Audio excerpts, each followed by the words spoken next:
손익계산서 암호 같은 구조를 파악해보자 가 주제인데요. 자, 거래가 일어나면 가장 궁금한 것은 얼마에 팔았고, 세상에 공짜가 없으니 이 벌기 위해 얼마를 썼고, 결국 그래서 얼마가 남았냐 이겠죠. 어려운 건 아니죠.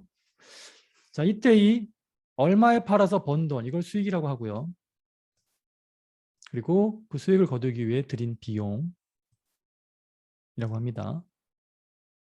그리고 얼마 남겼는가, 이게 바로 이익인 거죠.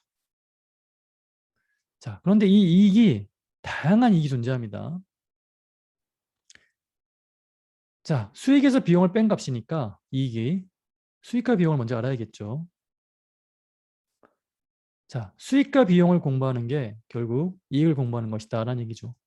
이익이란 게 수익에서 비용을 뺀 거니까 결국 수익과 비용을 공부하는 게 결국 이익을 공부하는 것이죠. 자, 손익계산서의 기본 구조 중요합니다. 이 손익계산서의 프레임을 잘 이해하셔야 돼요. 자, 이 주된 영업활동을 통해 벌어들인 돈이 바로 매출액입니다.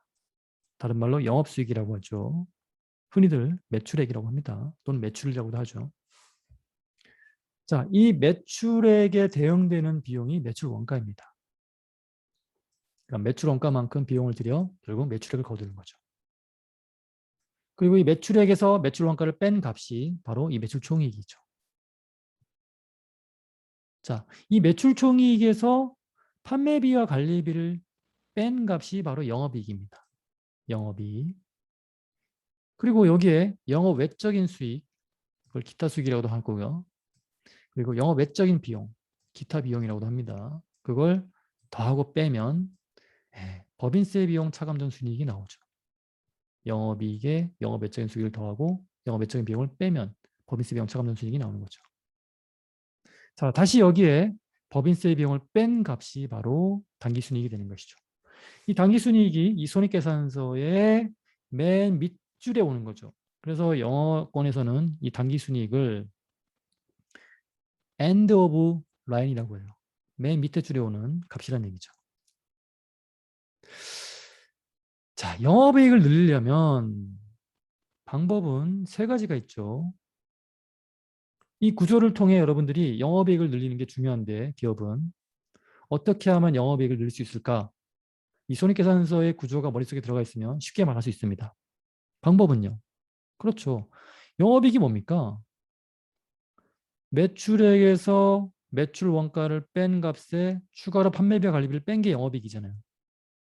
그럼 결국 영업이익을 늘리려면 매출액을 늘리거나 물건을 더 많이 팔아서 또는 뭔가 제조 원가의 절감을 통해 매출 원가를 줄이거나 또는 뭐 광고비와 같은 판매비 관리비가 하나인데 광고비가 그런 걸 줄이면 되겠죠. 그럼 영업이익이 증가하겠죠. 자, 그러면 영업이익을 늘리는 데에는 영업활동과는 상관없는 거래, 가령 뭐 공장 건물을 팔아서 거둔 이익, 영업의 수익이죠. 이 기타 수익은 영업이익을 늘리는데 아무런 연관이 없어요. 여러분들이 예를 들면 이제 취업을 해서 회의에 들어갔어요. 사장님이 물어보죠. 영업이익을 늘리는 방안을 강구해봐. 근데 여러분들이 뜬금없이 공장을 팔아서 이익을 남기면 영업이익이 증가할 것 같습니다. 라고 하면 손익계산을 모르는 거죠. 잘립니다, 여러분. 자, 그래서 방금 드린 말씀인데 결국 매출액이 이만큼이라고 한다면 이 매출액에서 매출 원가를 뺀 이만큼이 바로 뭐가 되는 거예요? 매출 총이익이 되는 거죠. 이 매출 총이익에서 판매비와 관리비를 뺀 게 이만큼이죠. 그게 영업이익이고요. 이 영업이익에 영업의 수익을 더하고 영업의 비용을 뺀 값이 법인세 비용 차감전 순이익이 되는 거죠. 이 법인세 비용 차감전 순이익에서 법인세 비용을 드러낸 나머지가 바로 당기순이익이 되는 것입니다. 이 손익계산서의 구조를 여러분들이 머릿속에 분명히 잘 매핑해 놓고 있어야 돼요. 자, 발생기준 앞에서 많이 말씀드렸는데 다시 한번 디테일하게 한번 살펴보죠. 자, 이 수익과 비용을 어떤 기준에 따라 기록할 것인가 이거죠. 질문 두 가지를 먼저 드려볼게요. 제품을 판매하고 그 제품 판매 대금 한 달 후에 받기로 했대요. 자, 그러면 수익은 언제 기록할 겁니까? 또 다른 질문입니다. 올해부터 근무한 직원에게 근로기준법상 퇴직금을 줘야 돼요. 자, 그런데 이 직원이 10년 뒤에 퇴직할 것 같아. 그러면 퇴직금 지급은 10년 뒤죠. 그러면 퇴직과 관련된 비용, 퇴직급여라고 합니다. 이 퇴직급여 비용은 언제 인식할까요? 언제 기록할까요? 자, 질문 1에 답을 해보면 회사 입장에서 수익으로 기록할 수 있는 결정적 사건은 제품을 판매하는 것이죠. 즉 고객에게 제품을 인도하는 거예요. 그 자체가 제품 판매의 결정적 사건이 완성된 거 아닙니까? 돈 받는 건 부수적인 거죠. 자, 물론 현금 좋은 거고 중요한 건데 수익 인식을 언제 하느냐는 이 돈 들어오는 거와 별개란 얘기죠. 그래서 우리 회계는 결정적 사건이 이루어진 시점에 돈이 안 들어왔어도 때를 맞추어 수익을 인식합니다. 영업수익을. 그리고 그 수익 인식과 별개로 나중에 현금 들어오는 그 거래. 그렇죠? 네. 그건 별개의 거래로 추가로 한 번 더 기록하는 거예요. 그건 뭡니까? 외상값의 회수라고 보는 거죠. 그래서 따로따로 봅니다. 따라서 우리 회계에서는 매출, 수익을 언제 기록합니까? 그렇죠. 현금 회수 시점이 아니라 현금 들어오고 나가고 기준이 아니라 결정적 사건이 이루어진 시점, 즉 판매 시점에 수익을 기록하는 것이죠. 질문 2에 한번 답해보죠. 회사 입장에서 퇴직급여의 본질은 뭡니까? 퇴직금을 왜 주는 거예요? 직원이 회사를 위해 뭔가 일을 했기 때문에 이걸 근로제공에 대한 대가라고 회사는 주는 거죠. 아니 근로제공을 안 하고 일을 안 하는데 퇴직금 왜 줍니까? 기본적으로 퇴직급여는요. 에이, 근로를 제공한 대가로 주는 거예요. 자, 그러면 여러분 퇴직금은 분명히 10년 뒤에 나갑니다. 지출됩니다. 그러면 퇴직금 지급 시점, 즉 돈 나가는 시점, 즉 미래에 퇴직급여 비용 인식합니까? 아니면 지금 근무하는 시점에 그때그때마다 퇴직급여를 산정해서 비용으로 기록합니까?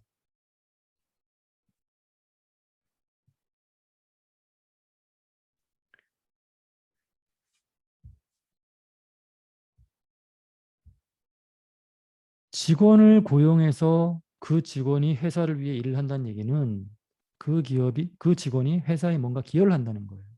즉, 회사 수익 창출에 뭔가 기여를 한다는 것이죠. 그러면 그 직원이 근로 제공을 한 그 원인에 의해 수익이 창출될 거예요. 그러면 그 수익이 인식되겠죠. 그런데 비용은 그러면 회사는 직원이 근로 제공을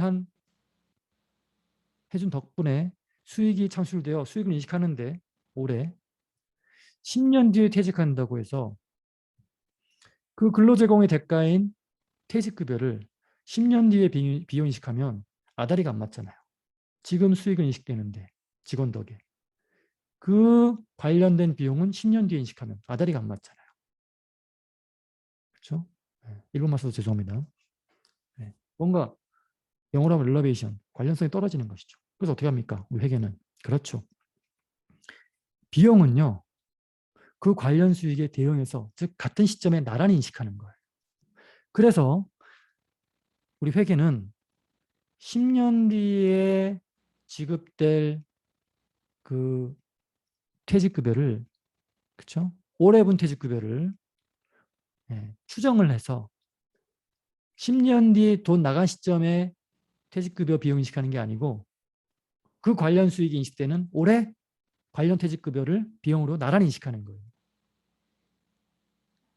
즉, 돈 나간 시점과 상관없이 관련 수익이 인식되면 그에 대응되는 퇴직급여를 추정해서 같은 시점에 손익계산서에 올리는 거죠.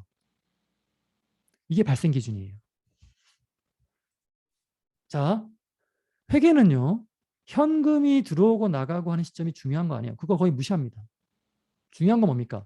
결정적 사건이 발생하는 시점에 수익과 비용을 기록하는 거예요. 이걸 발생주의라고 하는 것이죠. 자, 저는 회사에서 회계 담당 직원을 뽑는데 교수님께서 면접 질문을 좀 만들어 주십시오 하는 부탁을 종종 받아요. 그럼 저는 이 발생주의를 물어보라고 그래요. 발생주의적 사고방식이 돼 있는 직원이라면 잠재 가능성이 무한한 직원이라고 볼 수 있는 거죠. 제대로 회계를 배운 거죠. 그래서 이 발생기준 사고방식이 매우 중요합니다, 여러분. 회계에서. 뭐 현금주의는 뭡니까? 직관적이에요. 현금이 들어온 시점에 수익 인식하고요. 현금이 나간 시점에 비용 인식하는 거예요. 직관적이고 아주 쉽습니다. 간단 명료하고요. 왜냐하면 현금이 들어오는 시점과 나가는 시점은 누구나 쉽게 파악할 수 있거든요. 현금 들어오는 거 눈에 보이잖아요. 그래서 이 현금 기준에 따라 수익과 비용을 인식하면 경영성과의 계산과 보고가 매우 쉬워요. 그런데 이 현금주의의 단점이 있죠. 기업의 복잡한 거래를 제때 합리적으로 보고할 수 없어요. 거래가 굉장히 많고요. 매출 후 현금 회수 시점이 회계연도를 벗어나는 경우도 부지기수고요. 심지어는 뭐 10년 뒤 회수되기도 하고 5년 뒤 회수되기도 하고 그래요. 심지어는 막 조각조각 쪼개서 회수되기도 하고요. 또 감가상각비처럼 보통 건물 하나 뭐 취득하거나 지으면 40년, 50년간 수익을 창출해요. 장기간에 걸쳐 감가상각비를 인식해야 되는데, 그렇죠? 회계는 발생주의에 따라 경영성과 보고서를 작성합니다. 즉, 돈 나가고 들어오는 시점이 중요하지 않아요. 결정적 사건이 발생했냐 아니냐에 따라서 수익을 인식하고 그 관련 비용은 그 수익에 대응하여 나란히 인식하는 것이죠. 자, 앞서 말씀드렸지만 이 수익과 비용은 현금 들어오고 나가고 하는 시점이 중요한 게 아니고 결정적 사건이 발생하고 관련 비용을 대응해서 인식한다. 수익과 비용은 손익계산서에 기록하고요. 그럼 실제 돈 들어오고 나가고는 어디에 기록합니까? 그렇죠. 돈이 들어온 시점과 나간 시점에 각각 현금의 유입과 유출로 해서 현금 흐름표에 기록하는 것이죠. 그러면 판매를 했어요. 올해. 돈은 내년에 들어와요. 자, 그러면 손익계산서에는 올해 수익으로 인식하고요. 현금 흐름표는 내년에 현금의 유입으로 기록하는 것이죠. 자, 비용은 언제 발생한 것으로 기록할 것인가, 볼 것인가 이거죠. 발생주의 관점에서 중요한 것은 언제 비용으로 인식하는 것인가이죠. 자, 재고자산이나 유형자산은 기업 본연의 활동, 즉 영업활동을 위해 사용되는 자산이죠. 자, 토지를 제외하고 상품 같은 재고자산이나 건물 기계장치와 같은 유형자산은 판매 또는 사용과 함께 소멸되죠. 이 소멸되는 만큼을 그 비율에 따라 비용을 인식하는 거죠. 가치의 소멸이 아닙니다, 여러분. 제가 지난번에 강조드렸어요. 수익에 대응해서 비용으로 인식할 부분만큼을 소멸시키는 거죠. 자산으로 인식해뒀던 걸. 자, 회계는 이렇게 엄격한 적용을 통해 비용을 수익과 대응시켜서 엄격하고 정확하게 기록하는 게 사실 현실적으로 매우 어려워요. 그렇죠? 그러니까 그 수익을 창출하기 위해 들인 비용을 정확하고 면밀하게 측정을 해서 엄밀하게 그 시점에 딱딱 대응시키는 게 현실적으로 매우 어려워요. 그래서 최선책은 힘들고 현실적으로. 차선책으로 우리 회계는 수익이 인식되는 시점에 그에 대응되는 관련 비용을요, 얼추 추정해서, 어림 추정을 해서 비용을 인식합니다. 완벽하게, 정확하게 대응되는 비용을 계산해내서 똑부러지게 그 시점에 비용으로 대응해서 인식하는 게 아니에요. 그 현실적으로 너무 어려워요. 그래서 얼추 비용을 인식하는 거죠. 어쨌든 이렇게 수익이 인식되는 시점에 관련 비용을 대응시켜 인식하는 걸 수익비용 대응의 원칙이라고 하죠. 또는 비용인식의 원칙이라고 합니다. 자, 발생주에 따라 수익을 먼저 인식합니다. 그리고 이 수익을 위해 희생된 원가를 얼추 계산해내서 비용으로 기록하는 거예요. 그 방법은 세 가지가 있습니다. 직접 대응 방법이 있고, 기간 대응 방법이 있고, 배분하는 방법이 있어요. 이게 가장 이상적인 방법이에요. 직접 대응. 수익에 관련되는 비용을 정확하게 찝어내서 그 수익이 인식되는 시점에 1대1로 대응시키는 가장 이상적인 방법이죠. 이상적인 방법이라고 해서 이걸 하지 못하는 건 아니에요. 자, 상품 관련 매출원가 비용은요. 상품 하나당 투입된 비용, 뭐 구매 비용이죠. 그죠? 그러면 100원에 사온 상품을 팔아요. 150원에. 그럼 뭡니까? 매출은 150원이고 그 150원의 매출, 수익을 일궈내기 위해 100원의 비용이 들었으니까 그 150원에 100원을 대응시켜 뭐예요? 매출원가를 인식하는 것이죠. 매출액 150원, 매출원가 100원. 이건 직접 대응이 가능하죠. 이런 경우에는. 이게 1대1 대응이에요. 직접 대응이죠. 그죠? 이마트가 65원에 사온 상품을 100원에 팔아요. 그럼 매출은 얼마입니까? 100원. 매출원가는 얼마? 65원이죠. 즉 100원을 벌기 위해 발생된 관련 비용은 65원인 거죠. 정확하게 대응이 되죠. 직접 대응이 됩니다. 이렇게 매출원가와 매출을 인식하는 방법이 직접 대응 방법이에요. 그렇죠? 그래서 여러분 매출액과 매출원가는 직접 대응이 가능하다는 얘기죠. 자, 기간 대응 볼게요. 자, 신입사원 교육에 1억 원의 교육 훈련비를 썼어요. 그런데 이 1억 원의 교육 훈련비 지출의 효과는 그 신입사원이 계속해서 꾸준히 기업의 수익 창출에 기여를 한다면 매년 어느 정도의 수익을 창출하겠죠. 문제는 뭐냐면 어느 기간에 얼마만큼 기업에 수익을 가져다 주는지 똑 부러지게 가늠하는 게 현실적으로 불가능해요. 이런 교육훈련비는 앞서 매출액과 매출원가의 직접 대응과 같이 관련 수익에 1대1로 대응시키는 게 현실적으로 불가능합니다. 이럴 때 쓰는 방법은요. 즉 직접 대응이 안 되기 때문에 직접 대응이 안 되는 발생 비용은요. 발생 회계연도에 그냥 전액 비용을 인식해요. 이런 교육훈련비와 같이 직접 대응이 안 되는 이런 비용은 발생연도에 전액 비용을 인식하는 거. 이런 비용을 이렇게 비용 인식하는 걸 기간 비용이라 그래요. 자, 주의할 점은요. 직원에 대한 이 교육훈련은요. 당해연도 반짝 효과를 노리고 하는 게 아니죠. 그 직원이 계속 업그레이드 되어 올해에도 내년에도 내후년에도 장기적인 수익 증가를 하기를 기대하며 지출하는 거죠.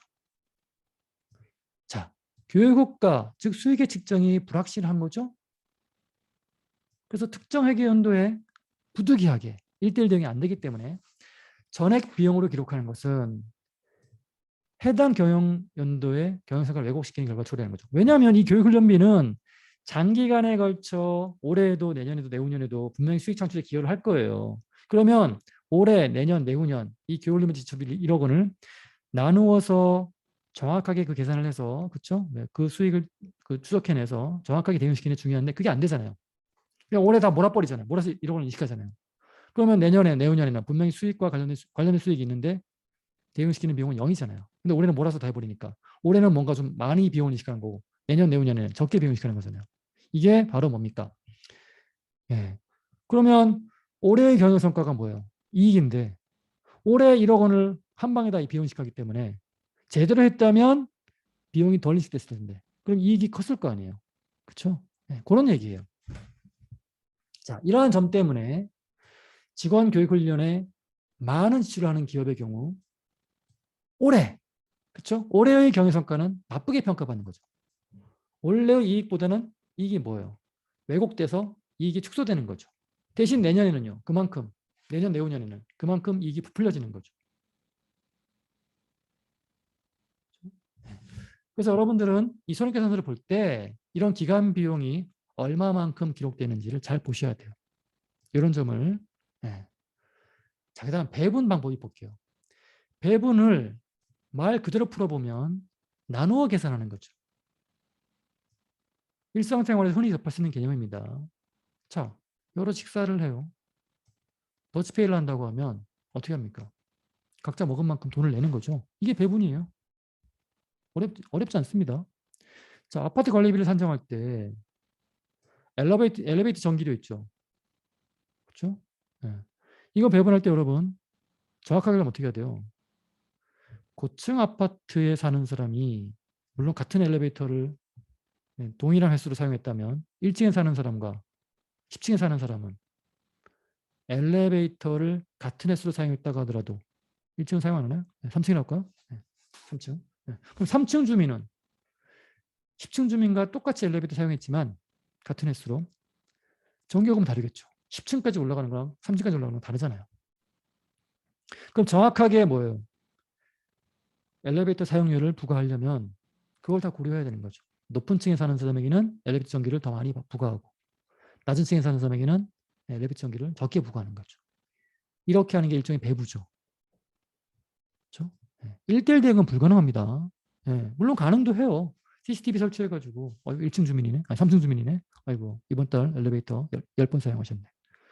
그 다음에 10층 주민 엘리베이터 20번 사용하셨네. 그리고 10층까지 올라갈 때 전기를 측정하는 거죠. 뭐 그렇게 해가지고 정확하게 배분할 수 있는데 비용이 너무 많이 들어요. 그렇게 하려면. 그래서 직접 대응은 불가능하고 이렇게 배분 방법을 쓰죠. 얼추 비슷하게 추정하는 거죠. 그래도 배분하지 않은 것보다는 똑같이 일률적으로 전기를 부과하는 것보다는 그래도 이게 덜 왜곡시키는 거잖아요. 배분하는 게. 그나마 좀 더 합리적으로 관리비를 부담시키는 거기 때문에 이 방법을 쓰는 거죠. 자, 건물, 기계장치 등과 같은 유형자산의 취득원가는요. 그 자산이 사용되는 사용기간, 내용연수라고 합니다. 길게 말하면 경제적 내용연수죠. 이 내용연수 동안 이 건물 기장치를 사용해서 수익을 창출하겠죠. 그러면 비용인식의 원칙, 즉 수익비용 대응의 원칙에 따라 그 내용연수 동안 건물 기장치가 수익을 창출할 테고 따라서 그 건물 기장치를 취득하기 위해 들인 그 취득원가, 지출은 수익의 대응에서 인식해야 되니까 어떻게 됩니까? 그 내용연수에 걸쳐 야금야금 비용으로 인식해야 되는 거죠. 그렇죠? 체계적이고 합리적으로 그렇죠? 내용연수 동안 취득원가를 잘 배분해서 감가상각비로 인식하는 거죠. 보통 기업들은요. 건물의 경우 이 내용연수를 40년 이하로 잡아요. 40년을 초과하여 내용연수를 잡는 기업은 손에 꼽을 정도죠. 이게 세법에 따라 실제로는 뭐 50년, 100년일 수도 있는데 세법이 이렇게 해요. 자, 어쨌든 내용연수 기간을 길게 잡을수록 한 해의 비용으로 기록되는 감가상각비는 줄겠죠. 그렇죠? 그래서 여러분들이 내용연수를 다른 기업보다 길게 잡은 기업은 좀 의심의 눈치를 바라봐야 돼요. 이거 혹시 내용연수를 길게 잡아서 감가상각비를 한 해 인식되는 감가상각비를 줄여서 뭔가 그 해의 이익을 높게 보이려는 착시 효과를 유도하려는 거 아닌가 하는 그런 걸 잘 검토하셔야 돼요. 그래서 같은 기업이라 하더라도 그러니까 두 기업을 비교할 때 내용연수가 A 기업은 40년인데 B 기업은 뭐 80년이야. 그럼 당연히 뭡니까? 모든 조건이 동일할 때 B 기업의 이익이 더 커 보이겠죠. 하지만 이거 착시란 얘기죠. 그래서 내용연수까지 여러분 꼼꼼히 살펴보아야 정확한 그 경영성과 평가를 할 수 있다는 것이죠. 자, 이 손익계산서를 구성하는 수익과 비용에 대해 회계에서 뭐 발생 기준 등에 따라 뭐 수익 비용 대응의 원칙 이런 가정을 하고 있는지를 이해했다면, 예, 그죠? 예, 어떤 가정을 쓰느냐에 따라 이익이 얼마든지 고무줄처럼 늘어났다 줄어들었다 할 수 있다는 걸 여러분들이 깨우치셔야 돼요. 자, 수익에 대해 본격적으로 살펴보기로 하죠. 얼마나 벌었는지를 보여주는 수익입니다. 자, 기업에 영리를 추구하는 기업에 있어 기본 목적은요, 이윤 추구입니다. 돈 벌려고 하는 거예요. 기업은, 기업 활동은. 그렇죠? 그래서 이익을 내려고 하는 거기 때문에 결국 뭡니까? 수익 창출은 필수예요. 자, 근데 이 기업들의 그 사업 목적이 다양하기 때문에 그만큼 뭡니까? 주된 수익도 다양할 수밖에 없어요. 이마트와 같은 영리기업, 상품 매매 기업은요, 상품을 판매하여 벌어들이는 돈이 매출이죠. 부동산 임대업의 경우에는요, 임대료, 뭔가를 빌려주고 벌어들인 돈, 임대료가 매출인 거예요. 지주회사, 그렇죠? 지주회사의 경우에는 그 아들 회사로부터 받는 배당금 수익이 영업수익이에요. 매출액이죠. 이처럼 매출은 제각각이에요. 그렇죠? 하지만 매출은 손익계산서의 맨 윗줄에 탑 라인에 온다는 건 공통입니다. 자, 수익의 인식 기준을 파악하는 법. 자, 매출액 인식에 있어 의외로 오류가 흔합니다. 자, 작년 12월 30일에 인식했어야 할 매출을 올해 불과 3일 차이지만 올해 1월 2일에 인식했다면, 그렇죠? 3일 차이에 불과하지만 작년 보고서와 올해 보고서 두 개 모두가 왜곡이 되는 거죠. 수익인식 기준은 재무제표 주석에 공시됩니다. 또는 상장회사의 사업보고서에도 이 수익인식 기준이 표시되죠. 자, 2020년 말 LG생활건강의 사업보고서에 나와 있는 목적사업보죠. 어떻습니까? 화장품 사업, 생활용품 사업, 음료 사업, 주된 사업이 세 가지인 거죠. 그래서 주요 브랜드가 뷰티 사업의 주요 브랜드가 이렇게 있고 생활용품 사업이 이렇게 있고, 그렇죠? 사업 보고서의 내용을 보니까 LG생활건강이 주된 영업활동, 주된 사업이 어떤 것인지를 우리가 파악할 수 있는 것이죠. 자, 기업은 어떤 수익이 주된 영업활동에 의해 발생하는 것인지 여부와 그 금액의 중요성에 따라 주된 영업활동에서 발생한 수익을 매출액으로, 주된 영업활동이 아닌 어떤 활동에서 발생한 수익을 기타 수익, 다른 말로 영업의 수익으로 구분해서 손익계산서에 표시합니다. 자, 이 사업 보고서를 통해 LG생활건강이 이러한 사업을 주된 영업을 하기 때문에 LG생활건강이 화장품 제조 판매를 통해 번 돈은 주된 영업활동에 의한 것이므로 매출로 인식합니다.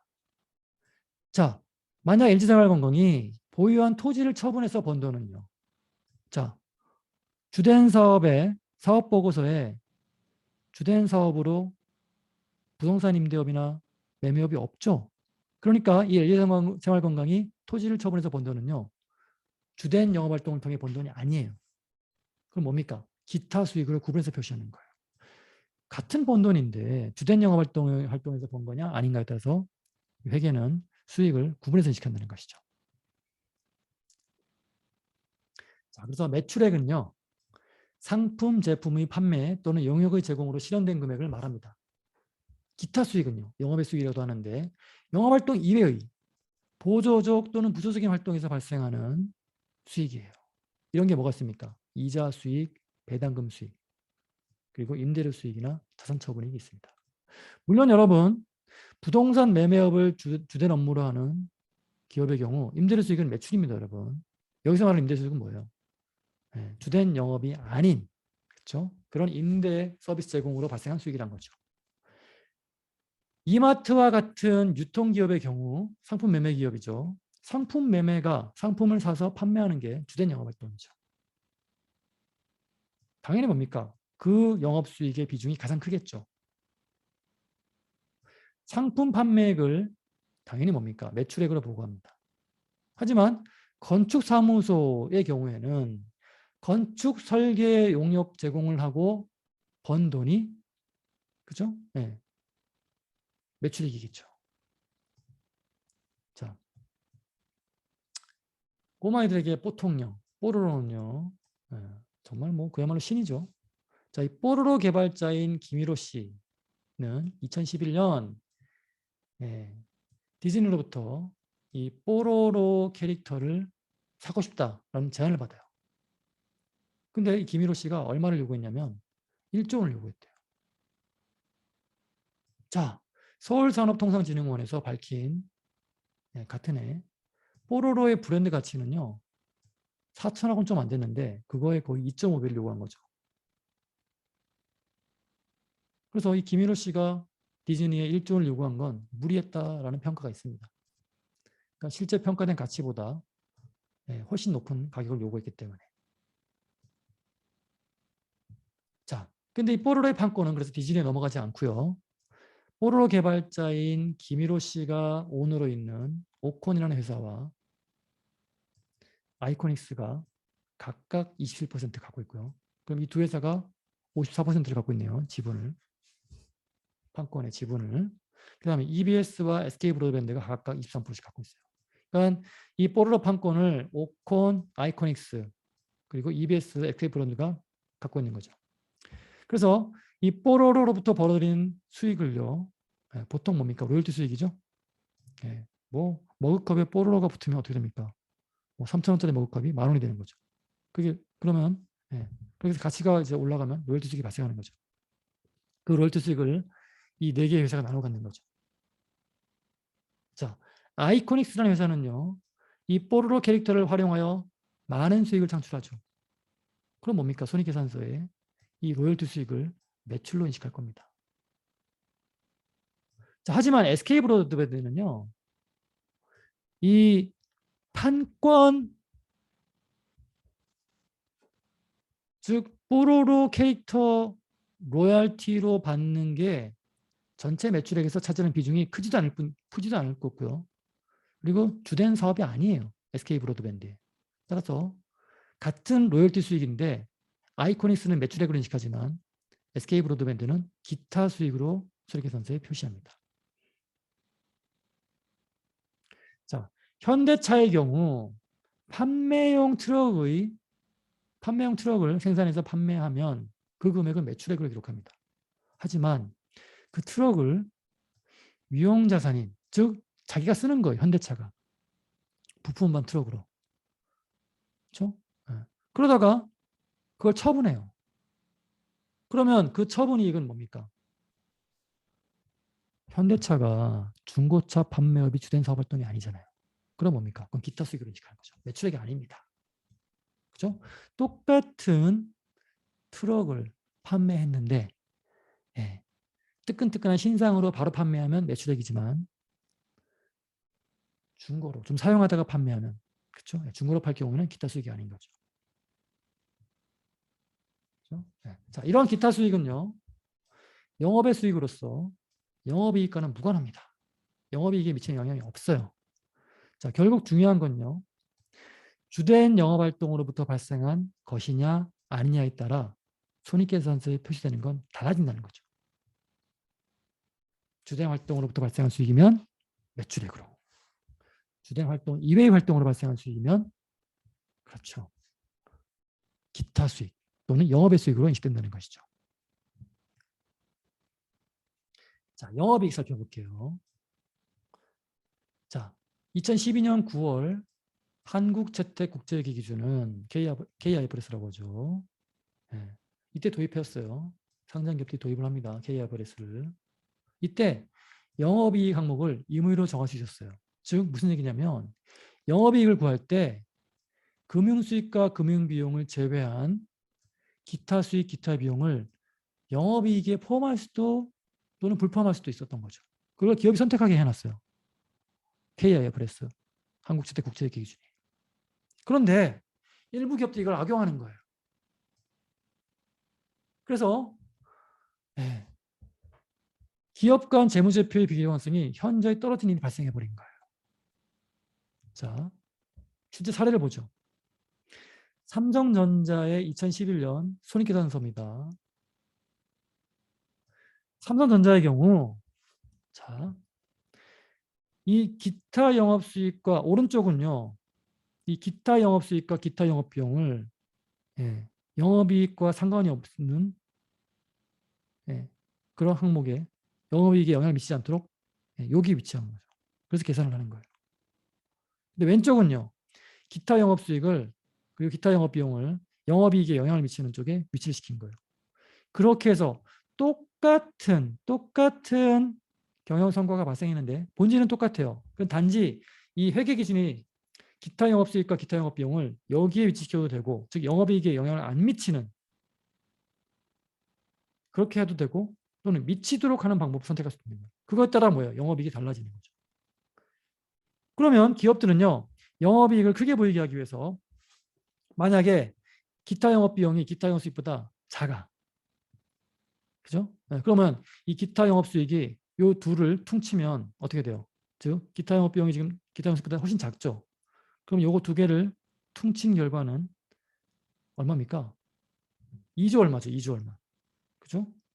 그럼 이 2조 얼마를 영업이익에 가산하면은, 그죠? 여기다 위치시키면 어떻게 돼요? 영업이익이 그만 커져 보이겠죠. 그래서 요 위치를 어디에 두느냐에 따라 가지고 요 둘을 영업이익에 영향을 미치지 않는 곳에 위치하면 영업이익을 얼마가 계산됩니까? 9조 6천억 정도로 계산되는데, 이걸 영업이익 영향을 미치도록 위치시키면 영업이익이 11조 7천억이 되는 거죠. 그렇죠? 하지만 여러분 조심할 건 당기순이익은 영향이 없어요. 여기에 위치시키든 여기에 위치시키든 당기순이익은 똑같죠. 오로지 뭡니까? 이 위치에 따라 뭐예요? 영업이익만 영향을 받는다는 것이죠. 그래서 이런 문제점이 생기는 거예요. 기업의 이 기타 영업수익과 기타 영업비용의 위치를 기업이 여기로 할 건가 여기로 할 건가, 기업에 선택권을 줬더니 뭐예요? 이걸 악용하는 기업들이 발생하는 거예요. 영업이익을 크게 보이고 싶으면, 이런 상황이 발생했다면, 기타 영업수익보다 기타 영업비용이 컸다면 영업이익을 크게 보이기 위해서 여기 위치시키는 거죠. 영업이익을 작게 보이게 하고 싶어. 그럼 뭡니까? 기타 영업비용이 기타 영업수익보다 작다면 여기 밑에 위치시키는 거죠. 그렇게 왔다 갔다 하면서 뭐예요? 악용하는 거죠. 그러면 LG전자와 삼성전자의 영업이익을 비교해 보고 싶어요. 근데 LG전자는 여기 위치시키고 삼성전자는 여기 위치시키면 그 둘 간의 영업이익 비교가 뭐예요? 객관적 영업이익 비교가 힘들어지는 거죠.